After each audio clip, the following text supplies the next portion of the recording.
En novembre 2024, ça l'a fait 23 ans que je suis sobre. Je m'appelle Jean-Philippe Desjardins, président et cofondateur de Walrus Creative Technologies. J'ai commencé à consommer à probablement autour de 13 ans. Très vite, j'étais comme intéressé à expérimenter avec plein de choses. Puis je suis assez vite tombé dans des drogues chimiques jusqu'à ce que je rentre à la maison Jean-Pointe à 16 ans. J'ai commencé à le faire avec mes amis, mais après ça, je revenais le soir, puis mettons, je volais de l'alcool de mes parents, puis j'en prenais tout seul. Donc c'est là que tu te rends compte que t'es pas nécessairement comme les autres dans ce sens-là. Les premiers signes qui te font savoir que tu as peut-être un problème, c'est que tu te dis, quand tu vas consommer, tu vas faire des actions qui vont te générer de la culpabilité. Quand tu vas dégriser, tu vas te dire « Hey, je veux plus jamais faire ça », puis genre le soir, tu es en train de recommencer le pattern.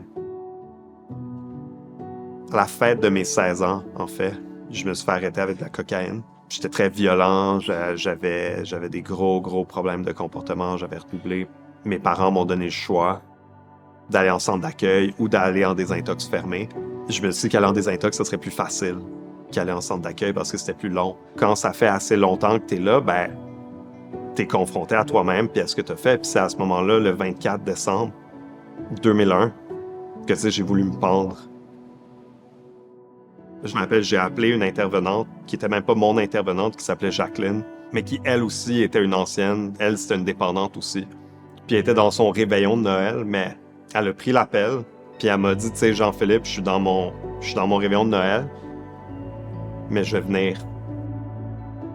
Le fait qu'elle croit en moi, c'est comme ça valait plus que tous les autres parce qu'elle était dans Alcoolique Anonyme, puis elle, c'est une dépendance aussi, puis takes one to know one.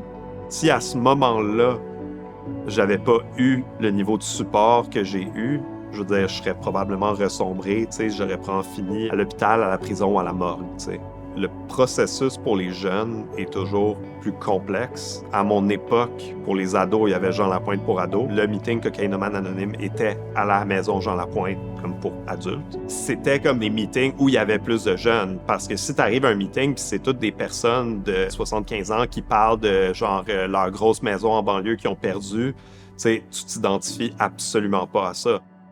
Le plus important, c'est de commencer, d'aller chercher son jeton du nouveau, puis après ça, d'y aller une journée à la fois, puis de se pardonner. La façon que je veux l'aborder avec mes enfants, c'est vraiment être extrêmement transparent, puis parler de dépendance extrêmement tôt pour qu'ils comprennent c'est quoi, puis parler des prédispositions génétiques qu'on a, puis parler de mon père, parler de mon grand-père, parler de mon arrière-grand-père, et parler de ce que ça veut dire. Je pense que mes enfants pourront au moins peut-être mieux se protéger.